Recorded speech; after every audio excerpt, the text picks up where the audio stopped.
வலிவடக்கில் சுற்றுலாத்துறையை மேம்படுத்த நடவடிக்கை எடுப்போம். தவிசாளர் புத்தாண்டில் உறுதி. புத்தாண்டு சத்திய பிரமாணம் எடுத்து கடமைகளை ஆரம்பித்து யாழ் போதனா வைத்தியசாலையினர். யாழ் சர்வதேச விளையாட்டு மைதான நிர்மாணிப்பு பணிகள் முழு வீச்சுடன் ஆரம்பம். கடற்தொழில் அமைச்சர் நேரில் சென்று பார்வை. மாகாண சபை தேர்தலை நடாத்துங்கள். அனுர அரசிடம் சுரேஷ் வலியுறுத்து. கொழும்பு மாநகர பாதீடு முஜிபுர் ரஹ்மான் தெரிவித்து சர்ச்சைக்குரிய குற்றச்சாட்டு. ஜனாதிபதி அனுர விடுத்துள்ள எச்சரிக்கை கடுமையாகும் சட்டம் சிக்கப் போகும் பலர். துண்டு துண்டுகளாக உடையும் பிள்ளையாடின் கட்சி மட்டக்களப்புக்கு அபயசேகரவின் ரகசிய விஜயம். திருகோணமலை கன்னியாவில் பிள்ளையார் கோவிலை பறிக்க புதிய சதி. தமிழ் பிராந்தியங்களில் பரப்பப்படும் பௌத்த சின்னங்கள் எழுந்துள்ள கண்டனம். புத்தாண்டில் மாகாண சபை தேர்தல் அழைப்பு விடுக்கும் சஜித் அணி. நிமலராஜன் கொலையில் மீண்டும் பேசுபொருளான இபிடிபி விவகாரங்கள். இலங்கைக்கு 22 நாடுகளிடமிருந்து மனிதாபிமான உதவிகள். வலிகாமம் வடக்கு பிரதேச சபையின் 2026ஆம் ஆண்டுக்கான சத்திய பிரமாண நிகழ்வு கொல்லங்கலட்டியில் அமைந்துள்ள வலிவடக்கு தலைமை அலுவலகத்தில் இன்றைய தினம் வியாழக்கிழமை இடம்பெற்றது. வலிவடக்கு பிரதேச சபை செயலாளர் சிவகுமார் சிவானந்தனால் தேசிய கொடி ஏற்றப்பட்டதைத் தொடர்ந்து ஊழியர்களுக்கான சத்திய பிரமாண நிகழ்வு இடம்பெற்றது. அதனைத் தொடர்ந்து வலிவடக்கு பிரதேச சபை தவிசாளர் சோமசுந்தரம் சுகீர்தன் தலைமையில் நடைபெற்ற கலந்துரையாடலில் இப்புதிய வருடத்தில் வலிவடக்கின் அபிவிருத்தி செயல்பாடுகளை மேலும் துரித கதியில் மேற்கொள்வது தொடர்பாக கலந்துரையாடப்பட்டது. குறிப்பாக யாழ் நகரத்தை மையப்படுத்தி காணப்பட்ட சுற்றுலாத்துறை வலிவடகு பகுதியை நோக்கி நகர்வதாகவும் அதற்கு குறிப்பாக காங்கேசன்துறை கடற்கரையில் கடந்த வருட இறுதியில் நடைபெற்ற அலையோடு உறவாடு நிகழ்வு சிறந்த எடுத்துக்காட்டாகும் என்றும் தெரிவித்தார். இந்நிகழ்வு போல் இப்புதிய ஆண்டிலும் நிகழ்ச்சிகளை நடாத்த எதிர்பார்ப்பதாகவும் தெரிவித்தார். இதேவேளை கடந்த வருட இறுதியில் ஏற்பட்ட அனர்த்த காலத்தில் மக்களுக்காக கடன்களில் பணிகளை ஆற்றிய பிரதேச சபை ஊழியர்களும் கௌரவிக்கப்பட்டனர். யாழ்ப்பாணம் சர்வதேச விளையாட்டு மைதான பணிகள் துரித கதியில் முன்னெடுக்கப்பட்டு வரும் நிலையில் இன்றைய தினம் வியாழக்கிழமை கடற்தொழில் அமைச்சர் ராமலிங்கம் சந்திரசேகர் மைதானத்துக்கு நேரில் சென்று பார்வையிட்டார். மண்டைத்தீவு பகுதியில் சர்வதேச விளையாட்டு மைதானம் அமைப்பதற்கான அடிக்கல்லினை ஜனாதிபதி அனுரகுமார திசாநாயக்க நாட்டியிருந்த நிலையில் மைதானத்தில் நிர்மாணிப்பு பணிகள் ஆரம்பமாகி எதிர்வரும் 14ஆம் தேதி சர்வதேச கிரிக்கெட் போட்டி ஒன்றினை நடாத்த திட்டமிடப்பட்டிருந்தது. அந்நிலையில் நாட்டில் ஏற்பட்ட பேரிடரால் பணிகள் காலதாமதமாகிய நிலையில் மீண்டும் பணிகள் முழுவீச்சுடன் முன்னெடுக்கப்பட்டுள்ளது. அதேவேளை மைதானம் அமையவிருக்கும் பிரதேசம் நீரேந்து பிரதேசம் எனவும் வலசை பறவைகள் உள்ளிட்ட பறவைகள் வரும் ஒரு பறவைகள் சரணாலயம் போன்ற பிரதேசத்தில் மைதானம் அமைக்கப்படுவதனால் சுற்றுச்சூழலுக்கு பாதிப்பு என பல்வேறு தரப்பினரும் எதிர்ப்பு தெரிவித்து வருகின்றமையும் குறிப்பிடத்தக்கது. ஜனாதிபதி அனுர பதவிக்கு வருவதற்கு முன்பாக அவரது தேர்தல் விஞ்ஞாபனத்தில் பல்வேறுபட்ட உறுதிமொழிகள் வழங்கப்பட்டிருந்தன. ஆனால் புதிய அரசு பதவியேற்று ஒரு வருடம் கடந்த நிலையிலும் மாகாண சபை தேர்தலை நடத்தாமல் இழுபறிகளில் காலம் கடத்தப்படுகின்றதே தவிர தேர்தல் வைப்பதற்கான எந்த உத்தேசமும் இருப்பதாக தெரியவில்லை என்று ஈழமக்கள் புரட்சிகர விடுதலை முன்னணியின் தலைவர் சுரேஷ் பிரேமச்சந்திரன் தெரிவித்திருக்கின்றார்.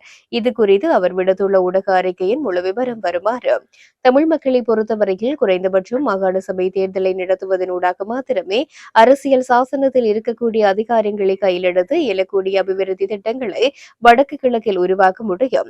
அரசு பதவிக்கு வந்து புதிய அரசியல் சாசனத்தை பற்றி பேசினாலும் கூட அந்த அரசியல் சாசனம் வருமா வராதா? அவ்வாறான அரசியல் சாசனத்தில் தமிழ் மக்களின் தேசிய இன பிரச்சினைக்கான ஏற்றுக்கொள்ளக்கூடிய நிரந்தரமான நிலைத்திருப்பதற்கான தீர்வு எட்டப்படுமா என்ற கேள்விகளும் இருக்கின்றன. இவ்வாறான ஒரு சூழ்நிலையில் தமிழ் மக்களுக்கு இன்று இருக்கக்கூடிய சட்டப்பூர்வமான பொறிமுறை என்பது மாகாண சபை மாத்திரமே. ஆகவே அந்த மாகாண சபை அதிகாரங்களை கையில் எடுக்க வேண்டும் என்ற அடிப்படையில் அதற்கான தேர்தல்கள் நடத்தப்பட வேண்டும் என்பதை இளமக்கள் புரட்சிகர விடுதலை முன்னணி வலியுறுத்தியது மாத்திரமல்லாமல் ஜனநாயக தமிழ் தேசிய கூட்டணியில் அங்கம் வகிக்கக்கூடிய டெலோ பிளோட் சமத்துவ கட்சி ஜனநாயக போராளிகளுடன் இணைந்து தேர்தலை வைக்க வேண்டும் என்ற அடிப்படையில் வடக்கு கிழக்கின் பல மாவட்டங்களில் பிரச்சாரங்களையும் முன்னெடுத்து வருகின்றது. இன்று தமிழரசு கட்சியும் இணைந்து தேர்தல் நடத்தப்பட வேண்டும் என்ற பொது விடயத்தில் ஒருமித்து செயல்பட ஆரம்பித்திருக்கின்றோம். அண்மையில் இந்திய வெளிவிவகார அமைச்சர் கலாநிதி எஸ் ஜெய்சங்கரை தமிழ் கட்சிகள் சந்தித்த போது மாகாண சபைக்கான தேர்தலை நடத்துவதற்கான அழுத்தங்களை இலங்கை அரசுக்கு இந்தியா கொடுக்க வேண்டும் என்று கோரிய போது கஜேந்திரகுமார் பொன்னம்பலமும் அதை ஏற்றுக்கொண்டார். ஆகவே மாகாண சபை தேர்தலை நடத்த வேண்டும் என்பதில் சகல கட்சிகளும் ஒரு உடன்பாட்டுக்கு வந்திருக்கின்றன என்பதுதான் நிதர்சனமான உண்மை என்றும் தெரிவித்திருக்கின்றனர். ஜனாதிபதி தனது நிறைவேற்று அதிகாரத்தை பயன்படுத்தியே கொழும்பு மாநகர சபையின் வரவு செலவு திட்டத்தை வெற்றி கொண்டுள்ளார் என ஐக்கிய மக்கள் சக்தியின் நாடாளுமன்ற உறுப்பினர் முஜிபுர் ரஹ்மான் தெரிவித்துள்ளார். கொழும்பு மாநகர சபையின் இரண்டாவது வரவு செலவு திட்டம் வெற்றி பெற்றதை அடுத்து ஏற்பட்டுள்ள குழப்பம் தொடர்பில் கருத்து தெரிவிக்கும் போது அவர் இதனை தெரிவித்தார். தொடர்ந்து உரையாற்றிய அவர், நிறைவேற்று அதிகார பலத்தை வைத்துக் கொண்டு வெற்றி பெறாவிட்டால் அதற்கான பலன் இல்லாமல் போய்விடும் அல்லவா? எங்களுக்கு எந்த பலமும் இல்லை. நாங்கள் ஜனாதிபதிக்கு கீழே உள்ளவர்கள். எங்களுக்கு அவ்வளவு பலம் இல்லை. ஜனாதிபதி தனது பலத்தை பயன்படுத்தி ஆணைக்குழுக்களை நியமித்தது உறுப்பினர்களை பயமுறுத்தி வாக்குகளை பெற்றுக் கொள்வதற்கே. ஏன் இதற்கு முன்னர் நியமிக்கவில்லை? ஜனாதிபதி பதவியேற்று ஒரு வருடம் முடிந்துவிட்டது.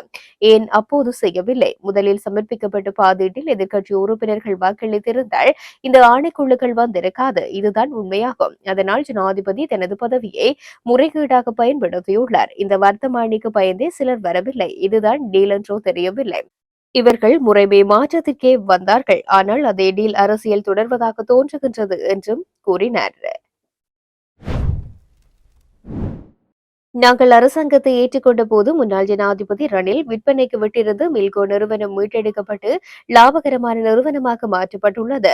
அக்டோபர் 2025 நிலவரப்படி நாங்கள் ரூபாய் 1490 மில்லியன் லாபத்தை ஈட்டினோம்.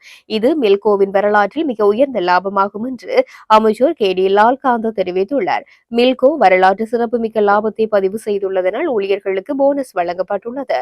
ஊழியர்களை ஊக்குவிக்கும் நோக்கில் ஏற்பாடு செய்யப்பட்ட போனஸ் வழங்கும் நிகழ்வு நேற்று நாரகேன்பட்டியில் உள்ள மெல்கோ அலுவலக வளாகத்தில் நடைபெற்றது.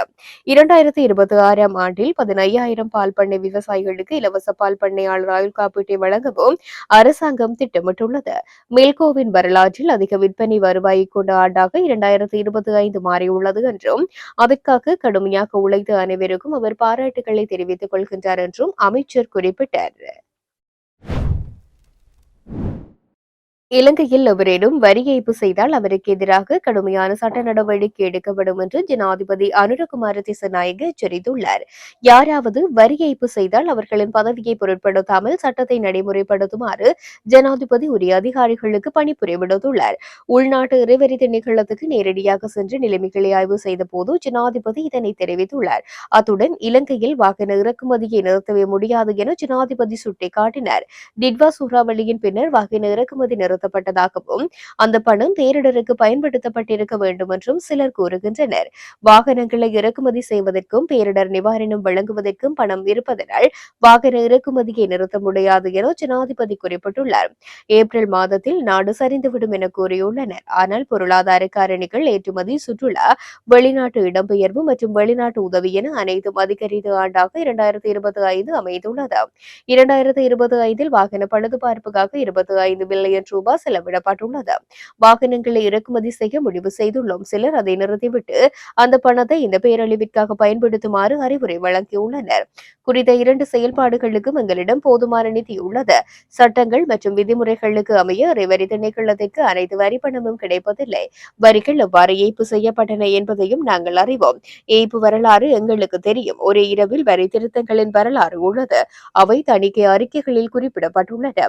இது ஒருபோதும் நடக்கவில்லை என்பதை நினைவில் கொள்ளுங்கள். ஒரு தனிநபர் அல்லது ஒரு துறையை குறிவைத்து யாராவது தங்கள் குடும்ப உறவுகள், அரசியல் தொடர்புகள் அல்லது அரசியல் தொடர்புகளின் அடிப்படையில் வரிகளை திருத்த மாட்டார்கள்.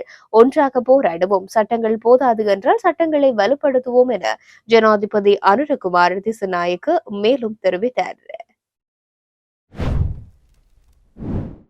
எங்கள் அரசாங்கம் ஆட்சிக்கு வந்தபோதும் ஆட்சியை பிடிப்பதற்கு முன்பு ஒரு அரசியல் இயக்கமாக எந்த சவாலையும் எதிர்கொள்ள பல்வேறு பணிகளை மேற்கொண்டது.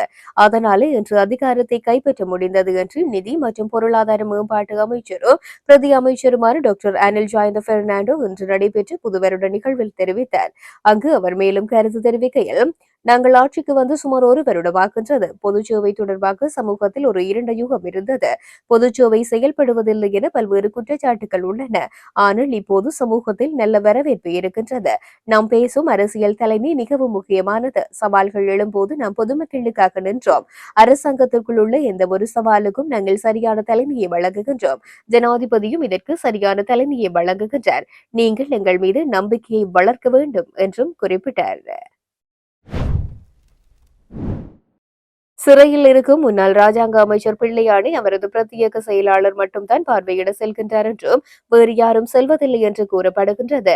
குறித்து பிரத்யேக செயலாளர் மட்டக்களப்பு மாவட்டத்தை பிரதிநிதித்துவப்படுத்துவதில்லை என்பதால் அவர் ஏன் கட்சி விவகாரத்தில் தலையிடுகின்றார் என்ற முரண்பாடு ஏற்பட்டுள்ளது. மேலும் பிள்ளையானின் கட்சி தற்போது துண்டு துண்டாக உடைந்து கட்சிக்குள் பெரும் விரிசல் உள்ளதாகவும் தெரியவந்துள்ளது. கட்சிக்குள் முக்கிய பொறுப்பில் இருந்த சில உறுப்பினர்களை மற்றும் ஒரு நாட்டின் புலனாய்வுத்துறை புதிய கட்சியொன்றை அமைப்பதற்கு பயன்படுத்துகின்றதாகவும் கட்சிக்குள் கூறப்படுகின்றது. இலங்கையின் திருகோணமலை மாவட்டத்தில் உள்ள வரலாற்று சிறப்புமிக்க கன்னியா வெந்நீரூற்று பகுதியில் அமைந்திருந்த பிள்ளையார் கோவில் இருந்த இடத்தில் தொல்லியல் திணைக்களம் அகழ்வாய்வு பணிகளை மேற்கொள்ள தயாராகி வருவதாக தகவல்கள் வெளியாகி சர்ச்சையை கிளப்பியுள்ளன. கடந்த சில காலமாக குறித்த பகுதியில் அகழ்வாய்வுக்கான முன்னாயத்த பணிகள் நடைபெற்று வருவதாகவும் அப்பகுதி தடை செய்யப்பட்ட பிரதேசமாக அறிவிக்கப்பட்டுள்ளதாகவும் தெரிவிக்கப்படுகின்றது. குறித்த பகுதியானது தமிழ் இந்துக்களுக்கு புனிதமான இடமாகவும் ராவணன் காலத்துடன் தொடர்புடைய புராண கதைகளுடன் இணைக்கப்பட்டதாகவும் கருதப்படுகின்றது. மகாவம்சத்தை அடிப்படையாக கொண்டு பிராந்திய உரிமைகோரல்களும் தமிழ் பிராந்தியங்களில் சிங்கள பௌத்த சின்னங்கள் பரப்பப்படுவதும் வரலாற்று அடிப்படையற்றவை என்று தமிழர் தாயக காணாமலாக்கப்பட்ட உறவுகளின் சங்கம் தெரிவித்துள்ளது. புது வருட தினமான இன்று வவுனியாவில் அவர்களால் முன்னெடுக்கப்பட்ட போராட்டத்தின் பின்னர் ஊடகங்களுக்கு கருத்து தெரிவிக்கும் போது அவர்கள் இதனை குறிப்பிட்டனர். இங்கு தொடர்ந்தும் அவர்கள் கருத்து தெரிவிக்கையில் இன்று ஜனவரி 1, 2026 காணாமலாக்கப்பட்ட தமிழ் பிள்ளைகளின் தாய்மார்களாகிய நாங்கள் வவுனியாவில் 3237வது நாட்களுக்கு மேலாக தொடர்ச்சியாக சுழற்சி முறை உண்ணாவிரத போராட்டத்தை தொடர்கின்றோம். இந்த தியாகம் மற்றும் மன உறுதி நிறைந்த இடத்திலிருந்து காணாமலாக்கப்பட்ட எங்கள் பிள்ளைகளை பற்றிய உண்மையை வெளிக்கொணர உதவுமாறும் தமிழ் மக்களுக்கு எதிராக தொடரும் இனப்படுகொலையை நிறுத்தி இறமையை மீட்டெடுக்க ஆதரவு அளிக்குமாறு அமெரிக்காவையும் ஐரோப்பிய ஒன்றியத்தையும் தொடர்ந்து கேட்டுக் கொள்கின்றோம். நாங்கள் அரசியல்வாதிகளாக அல்ல, மாறாக உண்மை, நீதி மற்றும் பொறுப்பு குரலை கோரும் தாய்மார்களாகவே இந்த தார்மீக அடிப்படையில் பேசுகின்றோம். தமிழ் வரலாறு காலனித்துவத்திற்கு பிந்தைய அரசியல் அமைப்புகளுடனோ அல்லது திணிக்கப்பட்ட அரசியல் கட்டமைப்புகளுடனோ தொடங்கவில்லை. நவீன எல்லைகளுக்கு மிக நீண்ட காலத்திற்கு முன்பே இந்த தீவு தமிழ் பேசும் மக்களால் வசித்து ஆளப்பட்டு தமிழகத்தின் ஒரு பகுதியாக இருந்த பண்டைய காலங்கள் வரை அது நீண்டு செல்கின்றது. இந்த தீவில் தமிழர்களின் இருப்பு பிற்கால அனைத்து அரசியல் மற்றும் இன கட்டுமானங்களுக்கு முந்தையது. ஆயினும் கூட சமகால தமிழ் தலைவர்கள் பலர் இந்த யதார்த்தத்தை புறக்கணித்து அதற்கு பதிலாக தனிப்பட்ட வசதி, வெளியழுத்தங்கள் அல்லது மேட்டுக்குடி நலன்களில் வேரூன்றிய அரசியல் சூத்திரங்களை ஊக்குவிக்கின்றனர். கடந்த மாதம் அமெரிக்கா யாழ்ப்பாண விமான நிலையத்தில் 2 முறை பெரிய ராணுவ விமான தரையிறக்கி பரிதாபமான உதவிகளை வழங்குவதன் மூலம் தமிழ் பொதுமக்களின் மீது உறுதியான அக்கறையை வெளிப்படுத்தியது. இருப்பினும் எந்த ஒரு தமிழ் அரசியல் கட்சியோ அல்லது சிவில் சமூக அமைப்பு என்று சொல்லிக் கொள்ளும் அமைப்போ இந்த ஆதரவை பகிரங்கமாக அங்கீகரிக்கவில்லை. காணாமலாக்கப்பட்டோரின் தாய்மார்களாகிய நாங்கள் மட்டுமே நன்றியை தெரிவித்தோம். இது தமிழர் மத்தியில் உள்ள தார்மீக மற்றும் தலைமைத்துவ தோல்வியை அம்பலப்படுத்தியது. தென்னிந்திய மற்றும் தமிழ் தீவான இலங்கையை உள்ளடக்கிய தமிழகத்தில் ஒரு பழங்கால சிங்கள இனம் இருந்ததற்கான வரலாற்று அல்லது தொல்பொருள் சான்றுகள் எதுவும் இல்லை. தமிழினம் சைவ சமயத்தை பின்பற்றியது. அதைத் தொடர்ந்து தமிழ் பௌத்தத்தை பின்பற்றியது. பின்னர் மீண்டும் சைவ சமயத்திற்கே திரும்பியது. இந்த மாற்றங்கள் மணிமேகலை உட்பட தமிழ் இலக்கியங்களில் ஆவணப்படுத்தப்பட்டுள்ளன. மகாவம்சத்தை அடிப்படையாக கொண்ட பிராந்திய உரிமை கோரல்களும் தமிழ் பிராந்தியங்களில் சிங்கள பௌத்த சின்னங்கள் பரப்பப்படுவதும் வரலாற்று அடிப்படையற்றவை. சிங்கள மக்கள் தெற்கில் சுதந்திரமாக வாழலாம், ஆனால் வடக்கு கிழக்கு வரலாறு, கலாச்சாரம் மற்றும் தொடர்ச்சியான இருப்பு ஆகியவற்றின் அடிப்படையில் அது தமிழ் தேசத்திற்கு சொந்தமானது என்று தெரிவித்தனர். புத்தாண்டில் மாகாண சபை தேர்தலை எவ்வளவு விரைவில் நடத்த முடியுமோ அவ்வளவு விரைவில் நடத்துமாறு ஐக்கிய மக்கள் சக்தி இன்று அழைப்பு விடுத்துள்ளது.